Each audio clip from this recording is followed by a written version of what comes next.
Good morning friends, welcome to English classes. Today we are going to discuss about parts of speech. Let's see what is parts of speech. The parts of speech describe means वर्णन करना. Parts of speech बताता है, वर्णन करता है how a word is used in a sentence, कि कोई भी वर्ड जो सेंटेंस में आया हो वो कैसे यूज किया है, यानी किस प्रकार से यूज किया गया, उसका फंक्शन क्या है. ठीक है. एक और डिफिनेशन है, all the words of English. All the words of English, English के सभी शब्दों को या सभी शब्दों को have been divided into 8 parts.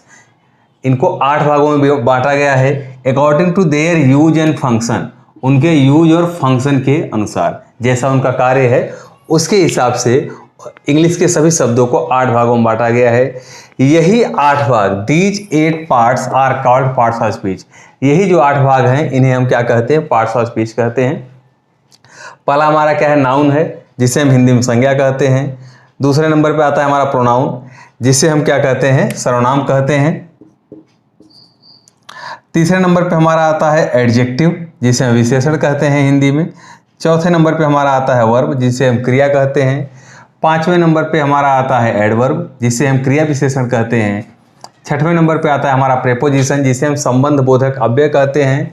7वें number पे हमारा आता है कंजंक्शन, जिसे हम समुच्चय बोधक अव्यय कहते हैं.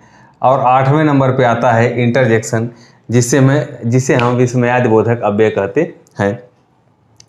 इन 8 पार्ट्स ऑफ स्पीच के अलावा 3 शब्द और हैं, ए, एन और द.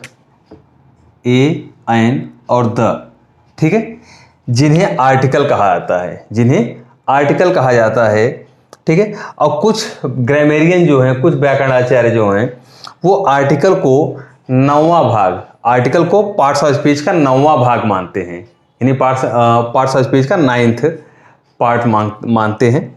ठीक है. तो यहाँ एक सेंटेंस लिखा गया है, इसमें हमारे सभी पार्ट्स ऑफ स्पीच इंक्लूड हैं, समाहित हैं.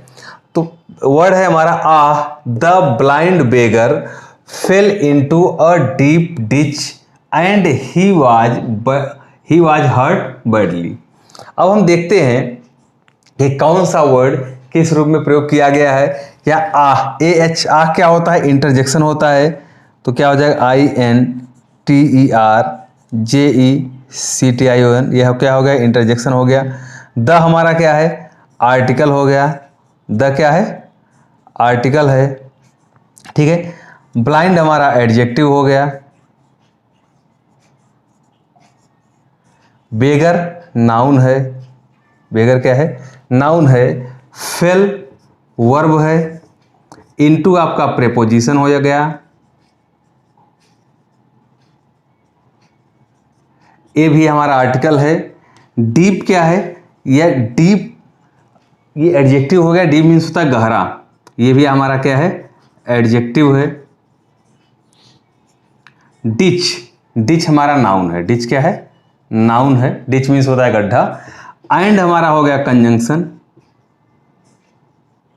एंड क्या हो गया, कंजंक्शन हो गया. ही हमारा प्रोनाउन है. वाज और हर्ट दोनों क्या हैं, वर्ब हैं. और बैडली क्या हो गया, हमारा एडवर्ब हो गया. बैडली क्या है, एडवर्ब है. तो हमने देखा कि देखिए नाउन भी आ गया, 2 शब्द हमारे नाउन हो गए, प्रोनाउन हो गया, फिर एडजेक्टिव आ गया. एडजेक्टिव के बाद क्या है, वर्ब आपका फेल भी वर्ब है, वाज और हर्ट भी वर्ब है. फिर हमारा आता है एडवर्ब, तो एडवर्ब हो गया बैडली. फिर प्रेपोजिशन, तो प्रेपोजिशन हमारा क्या है, इनटू क्या होगा, प्रेपोजिशन हो गया. फिर आता है कंजंक्शन, तो एंड हो गया कंजंक्शन. इंटरजेक्शन हमारा आ. और द क्या हो गया, द और ए, ये क्या हो गए, आर्टिकल हो गए. तो हमने देखा कि इस सेंटेंस में हमारे सारे पार्ट्स ऑफ स्पीच इंक्लूड हैं. इसका अर्थ होगा a blind beggar. Blind means अंधा होता है, बेगर मीन्स भिखारी.